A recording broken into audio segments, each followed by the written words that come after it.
नमस्कार दोस्तों, पाथफाइंडर में आप सभी का स्वागत है। मिडिवल इंडियन हिस्ट्री के इस लेक्चर सीरीज में आज हम कंटिन्यू करेंगे दक्षिण भारत के साम्राज्य, खास करके चोल साम्राज्य की चर्चा करने से। तो देखिए, पिछले लेक्चर्स में मैंने आपको उत्तर भारत की स्थिति बता दी थी कि किस तरह से इंडिया में नॉर्थ इंडिया की जो पॉलिटी है वो काफ़ी फ्रेगमेंटेड हो गई थी। प्रतिहार वंश, पाल डायनेस्टी, राष्ट्रकूट, इन सब के बारे में हमने पढ़ लिया था। राजपूत किंगडम्स के बारे में हमने पढ़ लिया था। तो वहाँ पर मैंने आपको स्टोरी बता दी थी ऑलमोस्ट 11th सेंचुरी तक की बिगिनिंग की, यानी कि ईयर 1000 के आसपास हम हैं। तो नॉर्थ इंडिया की स्टोरी हम अगले लेक्चर में कंटिन्यू करेंगे with the invasion of Mohammad Ghazni and then Ghori. लेकिन दक्षिण भारत में क्या हो रहा था, तो यही सब जब राष्ट्रकूट, पाल, प्रतिहार ये सब उत्तर में थे, तब उसी समय दक्षिण में भी कई साम्राज्य पनप रहे थे, जिनमें सबसे बड़ा साम्राज्य पनप नहीं रहे थे, वेल फल फूल रहे थे। उनमें सबसे बड़ा साम्राज्य था चोल साम्राज्य। तो चोल साम्राज्य किस तरह से उसमें इंपॉर्टेंट राजा हुए, उनके क्या अचीवमेंट्स हैं, वही आज हम पढ़ने जाएंगे। आगे बढ़े उससे पहले बता दूं कि आप इस टेलीग्राम चैनल से मेरे लेक्चर्स के अपडेट्स और इस लेक्चर का पीडीएफ डाउनलोड कर सकते हैं। पिछले लेक्चर के पीडीएफ सारे मिडिवल हिस्ट्री के मैंने अपलोड कर दिए हैं टेलीग्राम चैनल पर, वहां से आप उन्हें डाउनलोड कर सकते हैं। अनअकैडमी ऐप पर आप मुझे फॉलो जरूर कीजिए, ताकि मेरे जितने भी ओपन हाउस सेशन जो अब फरवरी में आने वाले हैं, जिनमें हम ऑडियो चैट करेंगे, उन सभी के आपको लिंक मिल जाएंगे। Will be having an audio discussion each night at 10 PM। साथ ही साथ जितने भी मेरे स्पेशल क्लासेस हैं उनकी भी आपको अपडेट्स मिल जाएंगी। इस लेक्चर सीरीज में थोड़ा सा विलंब हो गया because of some health reasons that I had, and I think you can figure it out कि अभी भी दिक्कत चली रही है आवाज़ से। तो देखिए, आज 31 जनवरी रात तक एक स्पेशल ऑफर चल रहा है अनअकैडमी के कोर्सेज पर, जिसमें आपको महिपाल कोड का इस्तेमाल करने पर 20% डिस्काउंट मिलेगा। आमतौर पर 10% डिस्काउंट मिलता है, लेकिन इस बार 20% डिस्काउंट मिल रहा है। तो आपको हमारा जो 1 ईयर का कोर्स है जीएस का, you will get it only for 41,600 rupees. Normally ये 50,000 प्लस का होता है। तो इसमें अभी एक बहुत अच्छा ऑफर है, इसका उपयोग कीजिए। नीचे पहले कमेंट में, डिस्क्रिप्शन में लिंक्स आपको मिल जाएंगे। कोई दिक्कत है तो इस नंबर पर कॉल कर सकते हैं। अनअकैडमी के कोर्स का फ़ायदा यह है कि आप देश के बेस्ट फैकल्टीज से लाइव पढ़ सकते हैं। तो सब्जेक्ट्स को लाइव पढ़ने का फ़ायदा यह है कि आपके डाउट्स भी वहीं के वहीं रिजॉल्व हो जाते हैं।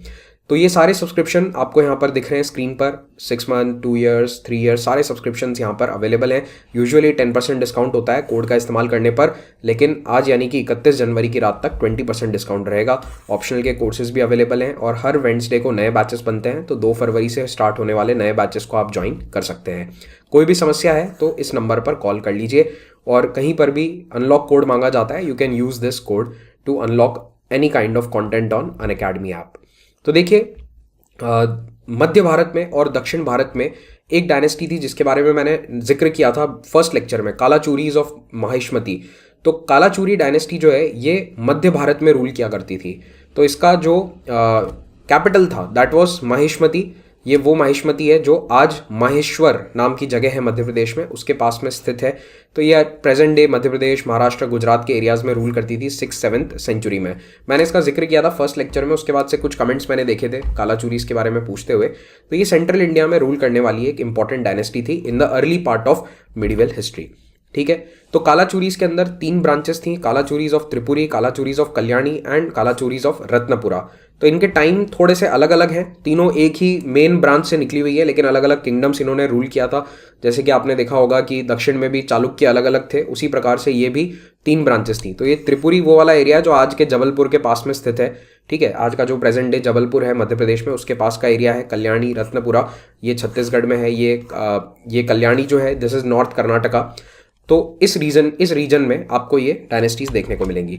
कालाचूरीज ऑफ कल्याणी के समय में ही कर्नाटका का फेमस लिंगायत सेक्ट उत्पन्न होता है। लिंगायत एक अलग सेक्ट के रूप में डेवलप होते हैं during the 12th century under the rule of Kalachuris of Kalyani.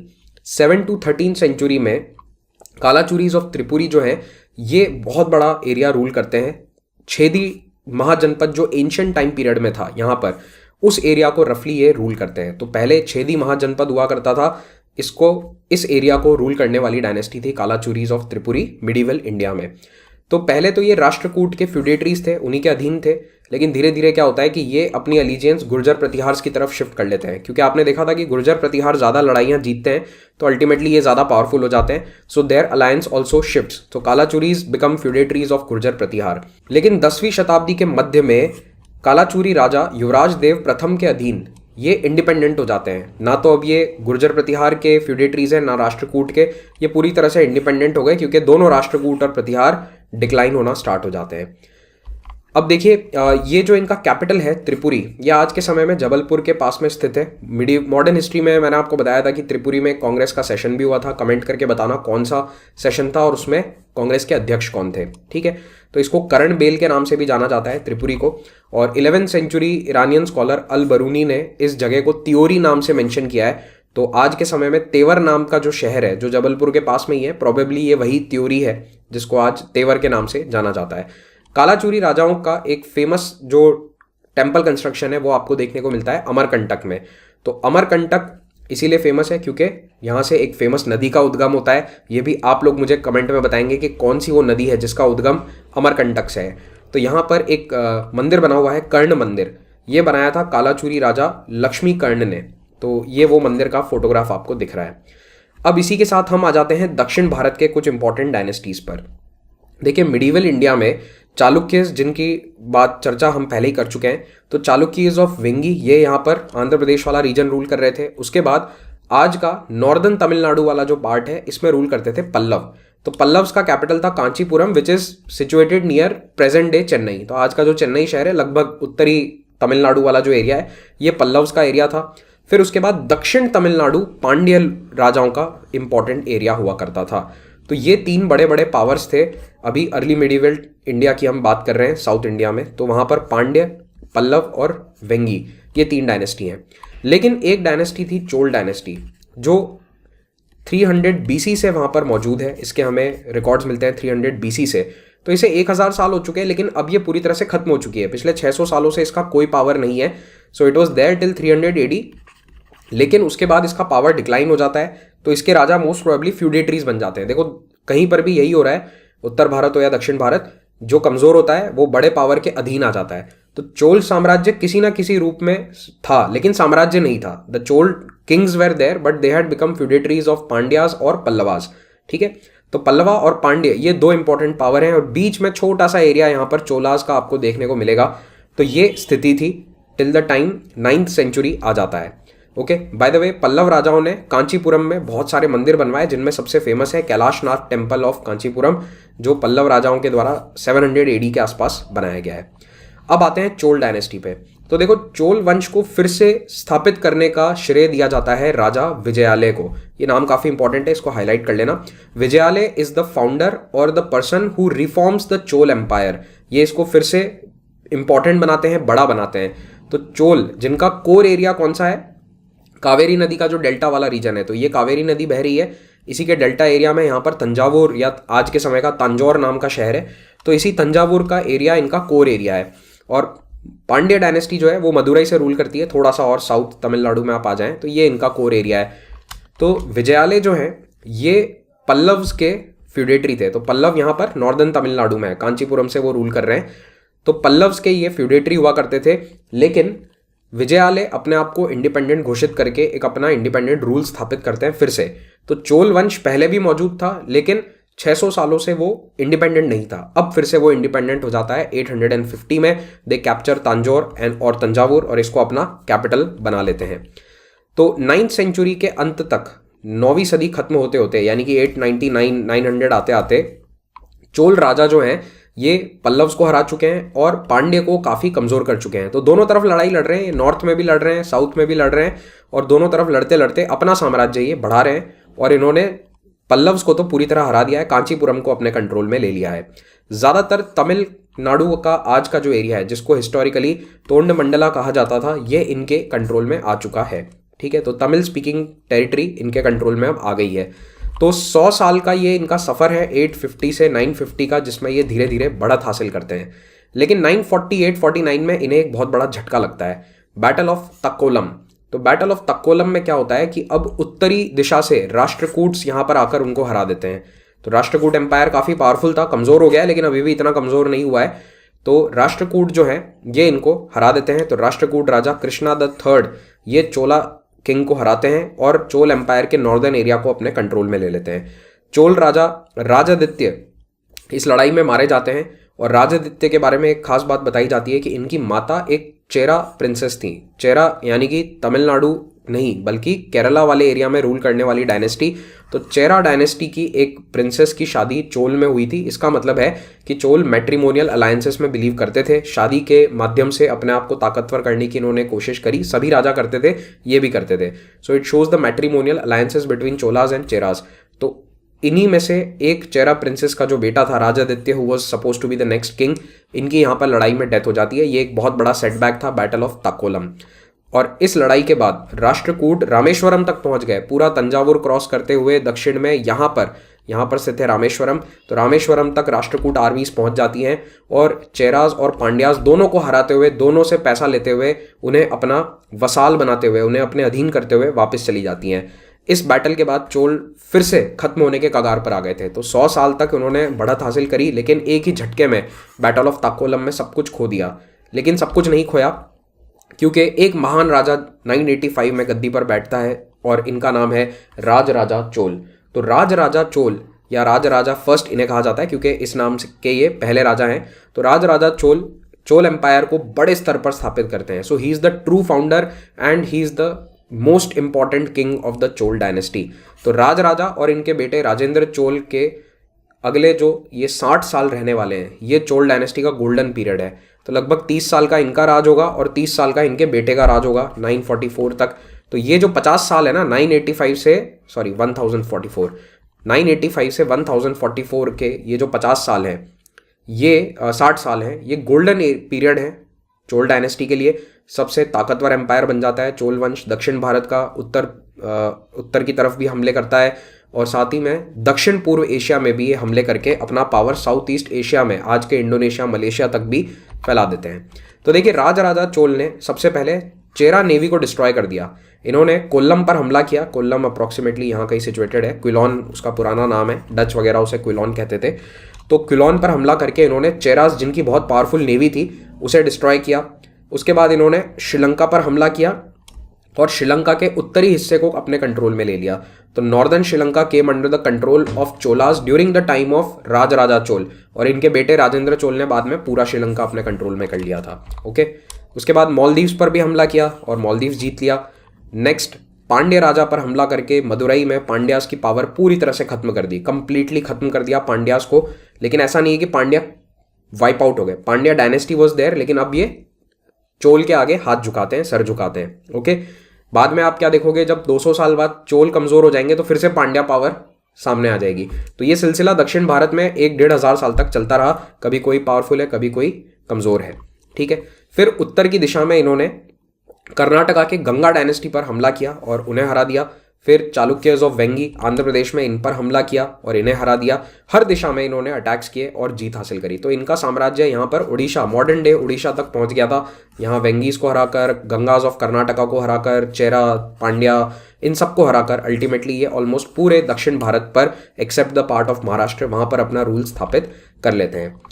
चोला राजाओं ने बहुत बड़े बड़े मंदिर बनवाए, भव्य मंदिर बनवाए, जो आज भी मौजूद हैं। आप अगर तंजावुर या तंजौर कभी जाएं दक्षिण भारत में, तो यहाँ पर एक बहुत बड़ा मंदिर देखने को मिलता है, बृहदेश्वरा मंदिर। तो सन 1010 में राजराजा चोल ने बृहदेश्वरा मंदिर बनवाया। ये अद्भुत कलाकारी का नमूना है, पत्थर से बना मंदिर है और इसके आर्किटेक्चर के अंदर बहुत सारे यूनिक पॉइंट्स हैं जिनको हम आर्ट एंड कल्चर के अंदर डिस्कस करेंगे। अभी के लिए याद रखिए कि दक्षिण भारत के मंदिरों की स्टाइल में एक बहुत इंपॉर्टेंट स्टाइल इन मंदिरों की है, और these are few of the largest temples of South India that are build by Chola kings. Rajaraja Chola के शासनकाल में 3 फेमस तमिल पोएट्स अप्पार, संबंदार और सुंदरार ने मिलकर एक बहुत बड़ी किताब लिखी जिसके 11 हिस्से हैं, 11 वॉल्यूम्स हैं। इसका नाम है तिरुमुरई। तो तिरुमुरई इतनी इंपॉर्टेंट है लिटरेचर में कि इसे कई बार 5वां वेद कहा जाता है। 5th Veda is Tirumurai according to many historians because of its importance. फिर इनके समय में बहुत सारे लैंड सर्वे हुए, असेसमेंट हुए, पूरे अपने साम्राज्य की ज़मीन को इन्होंने नपवाया और फिर टैक्सेशन उसके अनुसार प्लान किया गया। तो देखो, लैंड सर्वे वाला काम वही राजा कर सकता है जो काफ़ी ताकतवर हो, ठीक है, जिसके समय काल में शांति हो। अगर कोई लड़ाई लड़ते लड़ते अपनी पूरी ज़िंदगी बिता दे तो फिर उसके पास ये सब करने का समय नहीं होता। तो राजराजा ने स्टेबलाइज कर दिया किंगडम को और अपने पूरे किंगडम को ऑर्गेनाइज किया into different units known as Valanadus. तो वालनाडु क्या है? वालनाडु यूनिट्स हैं, जैसे कि स्टेट्स होते हैं वैसे इन्होंने वालनाडु बना दिए। तो वो नाडु शब्द जो है उसका मतलब ये एक यूनिट होता है। तो जैसे Tamil Nadu is the area of Tamil, ठीक है, तो Nadu is a small unit of territory. फिर उसके बाद 1014 में इनके बेटे राजेंद्र चोल गद्दी पर आते हैं। He is called as Rajendra one because बाद में चोल डायनेस्टी में बहुत सारे राजा बहुत सारे राजेंद्र हो गए, क्योंकि जब कोई बहुत फेमस राजा हो जाता है तो फिर सब अपने बच्चों का नाम उसी के पीछे रखना चाहते हैं, तो इसीलिए he is Rajendra the first. 1014 to 1044 again 30 years का शासन, तो 30 साल दोनों का राज रहता है। और ये 60 ईयर्स के टाइम में मैसिव एक्सपांशन देखने को मिलेगा। तो इन्होंने भी अपने पिताजी की तरह लड़ाइयाँ जारी रखी। इनफैक्ट जब इनके पिताजी बूढ़े हो गए थे तो 1010 और 12 के आसपास कई सारे जो आक्रमण थे वो राजेंद्र चोल ने ही लीड किए थे। तो अपने पिताजी की आर्मी को यही हेड किया करते थे when his father became very old. तो इन्होंने श्रीलंका की जो विजय है वो पूरी करी। इनके पिताजी ने आधा श्रीलंका जीत लिया था, इन्होंने जाकर पूरा श्रीलंका जीत लिया। So he captured the entire Sri Lanka, Rajendra Chola. और कई चोल इंस्क्रिप्शंस आज भी श्रीलंका में पाए जाते हैं। इनफैक्ट श्रीलंका के नॉर्दर्न एरियाज में तमिल डायनेस्टीज या तमिल लोग क्यों रहते हैं, क्योंकि उस समय से ही तमिल कल्चर वहाँ पर एस्टैब्लिश हो गया था, तमिल लैंग्वेज, और कई तमिल फॉलो अप एम्पायर्स वहाँ देखने को मिलते हैं। तो देखो चोल जब कमज़ोर हो गए ना तो वहाँ के जो नॉर्दर्न तमिलनाडु के जो तमिल किंगडम्स थे वो इंडिपेंडेंट हो गए। तो वो आगे चलता रहा सिलसिला 600-700 सालों तक। इसीलिए आज आप देख रहे हो कि वहाँ पर तमिल पॉपुलेशन है और अल्टीमेटली वो सिविल वॉर जो होता है between Tamils and Sinhala, it happened because of historical reasons. Okay, then 1022 इस समय पहली बार तमिलनाडु वाले क्षेत्र के किसी राजा ने उत्तर भारत पर डायरेक्ट हमला किया अपनी आर्मी लेकर। तो राजेंद्र चोल ने सीधा कलिंग से होते हुए आज के मॉडर्न डे वेस्ट बंगाल में पहुंचकर आक्रमण किया और पाल राजा को हरा दिया। तो उस समय बंगाल में जो पाल राजा थे उनको हरा दिया गया बाय राजेंद्र चोल, और इसीलिए इनको उपाधि दी गई गंगईकोंड चोल की। ठीक है, गंगईकोंड चोल का क्या मतलब है, वो जिसने गंगा नदी को जीत लिया। एक्चुअली वो गंगा नदी मतलब वो हुगली नदी को कहा जा रहा है, that is the distributary of Ganga which flows through modern day Calcutta Kolkata. तो गंगा नदी तक अपनी आर्मीज को ले जाकर गंगा नदी वाले क्षेत्र के राजाओं को हराने वाले व्यक्ति को आदर के रूप में टाइटल दिया गया गंगईकोंड चोल। ठीक है, तो Gangaikonda Chola is the title of Rajendra Chola. और ये लड़ाई जीतने के बाद ये जब वापस आए तो इन्होंने एक नया कैपिटल बसाया तंजौर से कुछ ही किलोमीटर दूर, और इसे नाम दिया गंगईकोंड चोलपुरम। और गंगईकोंड चोलपुरम में भी बिल्कुल बृहदेश्वर मंदिर जैसा ही एक सिमिलर मंदिर यहाँ भी बना हुआ है। तो ये भी बहुत शानदार मंदिर है। कई सारे आपको यहाँ पर एग्जाम्पल्स टेम्पल बिल्डिंग के देखने को मिलेंगे। एक इन्होंने राजराजेश्वर मंदिर भी बनवाया तंजौर में। ये इसके अलावा बहुत सारे शिव और विष्णु भगवान के मंदिर राजेंद्र चोल के द्वारा बनवाए गए। अब चोल आर्मीज की एक बहुत बड़ी उपलब्धि ये थी कि इन्होंने दक्षिण पूर्व एशिया पर जीत हासिल करी। देखिए इसको ध्यान से समझना, दक्षिण पूर्व एशिया पर चोल एडमिनिस्ट्रेशन का डायरेक्ट रूल नहीं था, लेकिन इन्होंने यहाँ के कई राजाओं को हरा दिया, खास करके श्री विजयन किंग्स को, और उसके बाद से इनका यहाँ इनडायरेक्ट कंट्रोल हो गया था काफ़ी सालों तक।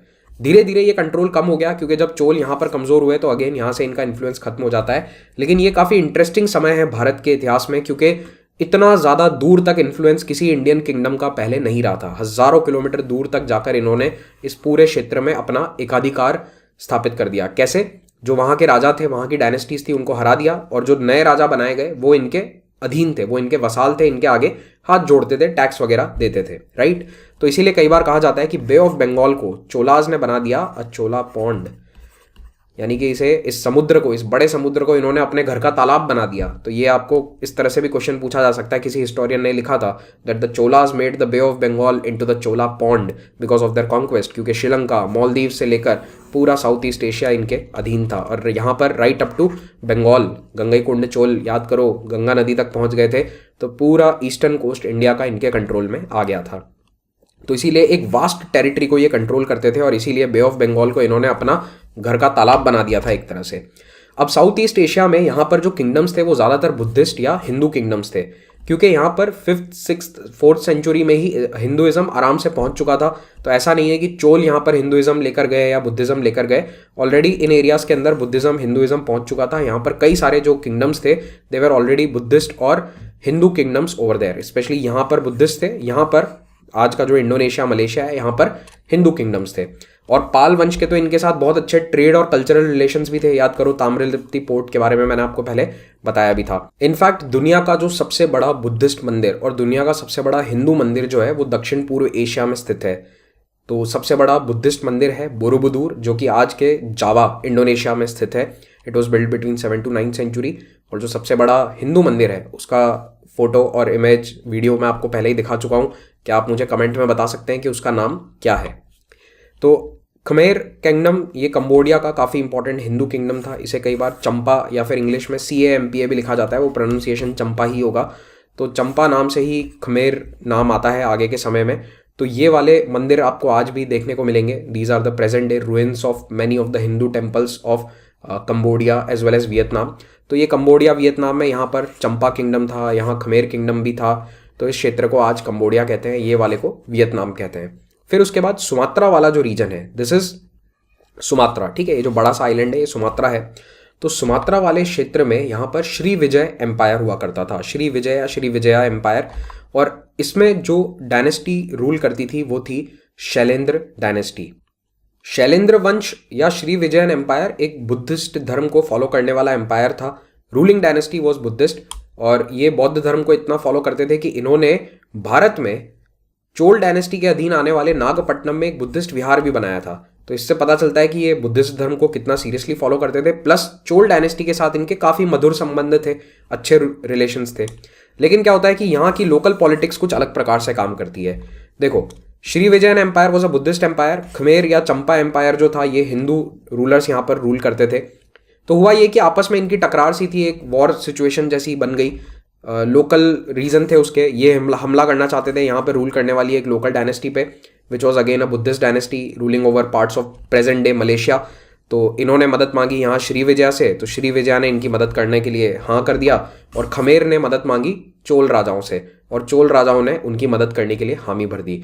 तो राजा के समय तो रिलेशंस अच्छे थे, लेकिन जब राजेंद्र चोल का शासन था उस समय ये वाली लड़ाई होती है 11th सेंचुरी में। और तब कंबोडियन या खमेर एम्परर सूर्यवर्मन ने मदद मांगी राजेंद्र चोल से। ठीक है, हमला किस पे करना था? मलेशियन एरिया का आज का एक किंगडम था ताम्रलिंग, नाम इंपॉर्टेंट नहीं है, आपसे कोई नहीं पूछेगा। हाँ, एक बहुत ही यूनिक चीज यहाँ पर देखी गई कि जो अलायंस बनती है उसमें एक तरफ थे दो हिंदू शैविज्म को फॉलो करने वाले एम्पायर्स, चोल वंश और खमेर वंश, और दूसरी तरफ ताम्रलिंग और श्री विजय, ये दोनों महायान बुद्धिज्म को फॉलो करने वाले एम्पायर्स थे। ठीक है, तो इनके बीच में एक लड़ाई होती है जिसमें ये जीत जाते हैं। और इसके बाद से चोल डायनेस्टी का जो इन्फ्लुएंस है वो पूरे साउथ ईस्ट एशिया पे पहुंच जाता है, क्योंकि श्री विजया को इन्होंने हरा दिया। तो श्री विजया जो है ये बहुत ही बड़ा और इंपॉर्टेंट किंगडम था, लेकिन इसके अगेंस्ट चोल राजाओं ने अपनी आर्मी भेजी, नेवी भेजी, और ये बहुत बड़ा नेवल एक्सपेडिशन था जो 1025 में भेजा गया था। और Shailendra dynasty of Sri Vijaya empire was defeated. Rajendra the first की नेवी ने कडारम, केडा नाम की कई जगहों को कंट्रोल में ले लिया। मलय पेनिनसुला में ये आती हैं, this is the Malay peninsula bye the वे। तो इसीलिए इनको एक और नाम दिया गया कडारम कुंडन। तो जैसे गंगई कुंडन एक उपाधि थी, वैसे ही कडारम कुंडन भी इनको उपाधि दी गई, जिन्होंने केडा को कंट्रोल कर लिया है। तो ये आज के मलेशिया में आता है, राइट। तो इस प्रकार से चोल वंश ने अपना influence Malayan peninsula, straits of Malacca पे स्थापित कर दिया, और चाइना के रास्ते होने वाले व्यापार को पूरी तरह से ओपन कर दिया। क्योंकि देखो, श्री विजयन एम्पायर जो है ये यहाँ पे टोल लिया करता था, इनको बहुत पैसा मिलता था, यहाँ से जितना भी व्यापार है वो श्री विजया के बीच में से जाता था, इंडिया और चाइना के बीच वाला। तो यहाँ पर ये अच्छा खासा टोल कलेक्ट कर लेते थे बीच में। तो अब ये टोल चोल राजाओं ने फ्री करवा दिया, क्योंकि इस पर किसका कंट्रोल आ गया? इनका कंट्रोल आ गया ना, या जो डायनेस्टीज लोकल यहाँ पर रूल कर रही हैं, they are all under Chola influence. तो चोल राजाओं के सामने वो हाथ झुकाते हैं, टैक्स नहीं लेते, टैक्स देते हैं उल्टा। तो इसके कारण चोल इन्फ्लुएंस 11th सेंचुरी में अपने चरम पर पहुंच चुका था। 11वीं सदी के मध्य में Chola influence was there in entire south east Asia, from Malaysia, Singapore, today's Indonesia, Java, Sumatra, इन सभी जगहों तक। तो चोल इन्वेजन के कारण श्री विजयन एम्पायर पूरी तरह से खत्म हो जाता है। इनफैक्ट शैलेंद्र डायनेस्टी के आखिरी रूलर को ये पकड़ लेते हैं, अरेस्ट कर लेते हैं। संग्राम विजय तुंग वर्मन इनका नाम था, कोई नहीं पूछने वाला। इंडोनेशिया के एग्जाम्स में शायद पूछते होंगे, आपसे नहीं पूछेंगे, बस नाम ध्यान में रखिए। श्री विजयन एम्पायर की हार का चोल डायनेस्टी के अधीन आने वाले व्यापारियों को, मर्चेंट्स को बहुत फायदा हुआ, क्योंकि चाइना के साथ व्यापार तेजी से बढ़ा और अब टैक्सेस भी कम हो गए। तो कई मर्चेंट एसोसिएशंस थे, जैसे कि मणिग्रमण, अय्यावोल और अइनूरुवार, इन सबको बहुत फायदा होता है। अब इस तरह के मर्चेंट एसोसिएशंस डायरेक्टली यूपीएससी आजकल प्रीलिम्स में पूछ रहा है, तो इन्हें हाईलाइट कर लीजिएगा। तो अगले 100 सालों तक तमिल ट्रेडिंग कंपनीज जो हैं, इन्होंने साउथ ईस्ट एशिया के ट्रेड को बहुत अच्छे से डोमिनेट किया, और जब तक अरब ट्रेडर्स यहाँ पर आना शुरू नहीं करते, 13 सेंचुरी आते आते अरब ट्रेडर्स आ गए थे और फिर धीरे धीरे ये व्यापार उन्होंने टेक ओवर कर लिया, क्योंकि चोल डायनेस्टी अपने आप में कमज़ोर हो गई थी और अब उनके पास नेवल पावर नहीं था। ठीक है, तो 100 साल तक, लगभग 1150 के आसपास तक चोल डायनेस्टी ठीक ठाक पावरफुल थी, तो चोल व्यापार को भी कंट्रोल करते थे। लेकिन बाद में अरब ट्रेडर्स ने आकर 13-14 सेंचुरी में ये पूरे व्यापार को अपने कंट्रोल में ले लिया और धीरे धीरे यहाँ पर इस्लाम का स्प्रेड होता है और इंडोनेशिया में ये सारी लोकल हिंदू और बुद्धिस्ट डायनेस्टीज वाइप आउट हो जाती हैं and Islamic empires are set up. By the time 18-19 century आती है, तब तक यहाँ पर डच, ब्रिटिश ये सब आ जाते हैं और इनको अपनी कॉलोनी बना लेते हैं। Now coming to the administration of Chola dynasty, तो चोल एम्पायर को मंडलम्स में डिवाइड किया जाता था। मंडलम्स आर प्रोविंसेस। अब मंडलम के अंदर भी जमीन को और आगे भीतर डिवाइड किया जाता था, वालनाडु और नाडु। तो सबसे बड़ा हिस्सा है जमीन का मंडलम, उसके बाद है वालनाडु और फिर है नाडु। तो ये सीक्वेंस याद रखना काफी इंपॉर्टेंट है। सबसे बड़ा यूनिट है जमीन का mandalam, which is like a state और a province, then Valanadu and then Nadu. फिर गांव के स्तर पर चोल साम्राज्य में बहुत अच्छा एडमिनिस्ट्रेशन था। विलेज एडमिनिस्ट्रेशन इनका पूरे भारत में सबसे बेस्ट माना जाता है एंशिएंट मिडिवल टाइम पीरियड में। तो अगर आप इनका एडमिनिस्ट्रेशन देखेंगे तो यहाँ पर 2 तरह की असेंबलीज हैं, 2 तरह की सभाएं हैं। एक सभा है, एक तरह के गांव की सभा को कहा जाता है उर, that is the general assembly of the village. तो जिन गाँव में नॉर्मली जमीन सभी कास्ट के पास है, उन्हें वहाँ पर उन गाँवों में असेंबली को उर कहा जाता है। कुछ गाँव ऐसे थे जहाँ पर जमीन केवल ब्राह्मण कास्ट के लोगों के पास थी, तो वहाँ पर जो सभा है उसे महासभा या केवल सभा भी कहा जाता था और ऐसे गाँवों को कहा जाता था अग्रहार। तो अग्रहार गांव जो है इनमें रेंट नहीं होता था, देवर रेंट फ्री। तो ये जो ब्राह्मण विलेजेस थे जिनमें ज़मीन ज़्यादातर ब्राह्मणों के पास है, देवर रेंट फ्री, और इनमें जो सभा है उसको सभा या महासभा कहा जा रहा है। और उर का मतलब है जनरल असेंबली, ऐसे गाँव में जहाँ पर ज़मीन सभी लोगों के पास में डिवाइडेड है। ठीक है, तो उर और सभा 2 तरह की यहाँ पर असेंबलीज हैं। तो ये जो महासभा है, ठीक है, महासभा या सभा, इसके पास ये पावर है कि वो नई ज़मीन को सेटल कर सकती है और किसको ओनरशिप देनी है ये भी तय किया जा सकता है। महासभा लोन्स ले सकती है किसी बैंक या इस तरह के जो इंस्टीट्यूशंस होते थे, बैंक तो नहीं होते थे पर जैसे व्यापारियों के एसोसिएशन से, उनसे लोन लिया जा सकता है और टैक्सेस भी लगाए जा सकते हैं गांव के लोगों पर। Affairs of the village were managed by an executive committee. तो गांव के अंदर डे टू डे काम को देखने के लिए महासभा के अंदर एक छोटी कमेटी बना दी जाती थी जो एक एग्जीक्यूटिव के रूप में काम करेगी, वो डे टू डे काम देखेगी। एग्जीक्यूटिव कमेटी के अंदर पढ़े लिखे लोग जिनके पास प्रॉपर्टी है केवल वो आ सकते थे और इनका इलेक्शन होता था। तो या तो इलेक्शन या रोटेशन, 2 तरीकों से एग्जीक्यूटिव कमेटी बनती थी। तो आज के समय में पैरेलल आप देख सकते हैं जैसे सरपंच, तो sarpanch is like an executive, political executive होता है, राइट। तो उसका भी चुनाव होता है, यहाँ पर भी चुनाव होता था और हर 3 साल में इनका रिटायरमेंट हो जाता था। तो रोटेशन के अनुसार ये काम चलता रहता था। एजुकेटेड एंड प्रॉपर्टी ओनिंग होना जरूरी है। लिटरेचर की बात करें तो 12th सेंचुरी पोएट कंबार, जिन्होंने रामायण को तमिल में लिखा है, वो एक चोल वंश के राजा के दरबार में रहते थे, not Rajendra Chola but later Chola king. तो इन्होंने जो रामायण लिखी है उसे कम्बन रामायण या कंबर रामायण भी कहा जाता है। ठीक है, राम अवतारम नाम है उसका तमिल में, तो this is the Tamil version of Ramayana. ठीक है, तो कम्बन की जो टाइम पीरियड है उसको golden age of Tamil literature भी कहते हैं। ऑलराइट, नाउ 13th सेंचुरी आते आते, यानी कि साल 1230-40 तक आते आते चोल डायनेस्टी काफ़ी कमज़ोर हो गई थी और 13th सेंचुरी के अंत तक चोल पावर पूरी तरह से समाप्त हो जाता है, क्योंकि इन्हीं के फ्यूडेटरीज इनको कमज़ोर कर देते हैं।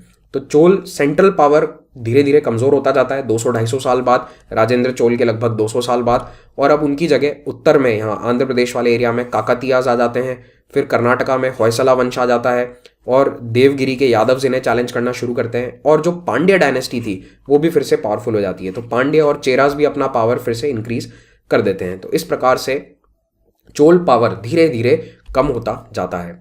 और जो होयसला डायनेस्टी है, इसको हम आगे भी नाम इसका आएगा, जिक्र आएगा, तो अभी ध्यान रखो। इसका कैपिटल था द्वार समुद्र, जो आज के समय में कर्नाटका में आता है, समवेयर हियर नियर बेंगलुरु।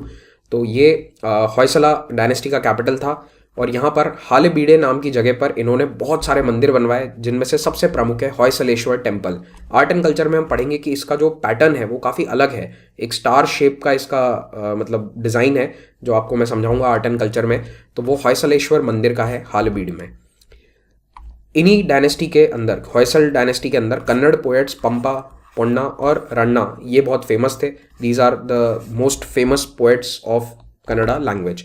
फिर ननिया नाम के एक तेलुगु राइटर ने तेलुगु महाभारत लिखी। ठीक है, ये थे एक चालुक्यन राजा के दरबार में और इन्होंने लिखनी शुरू करी थी तेलुगु महाभारत, लेकिन उसे पूरा किया था तिकन्ना ने। तो ये सारे नाम इंपॉर्टेंट है, डायरेक्टली प्रीलिम्स में पूछे जाते हैं। इसी समय में पांड्य जो हैं वो अब मदुराई में फिर से पावर में आ चुके हैं और धीरे धीरे चोल को खत्म करके पांड्य वापस पावरफुल हो जाते हैं और अल्टीमेटली सल्तनत से जब इनका टकराव होता है दिल्ली सल्तनत से, तब यहाँ पर दक्षिण में पांड्य का साम्राज्य था। ठीक है, तो Pandya dynasty comes back to the power और इधर जो चालुक्यज हैं कल्याणी के, वो अपनी मंदिर बनाने की गतिविधियों को चालू रखते हैं। तो इसी के साथ ये लेक्चर करते हैं समाप्त। आगे की क्लासेस जो हैं उनमें आपको मैं कंटिन्यू करूंगा गजनी और घोरी के इन्वेजन्स और उसके बाद दिल्ली सल्तनत की स्थापना से। पीडीएफ आप इस टेलीग्राम चैनल से डाउनलोड कर सकते हैं। हमारे सभी कोर्सेज ईएमआई पर अवेलेबल हैं via this link, you can link below in the description, you can check out the EMI options as well. हमारी फ्री टेस्ट सीरीज है, इनका फ़ायदा ज़रूर उठाइए। कोई भी टेस्ट सीरीज़ को आपको अनलॉक करना है तो महिपाल कोड का इस्तेमाल कर सकते हैं। मिडिवल हिस्ट्री की जो प्रैक्टिस टेस्ट सीरीज़ है इसको हर ट्यूसडे को 6 बजे ज़रूर करिए। Thank you very much, have a great day.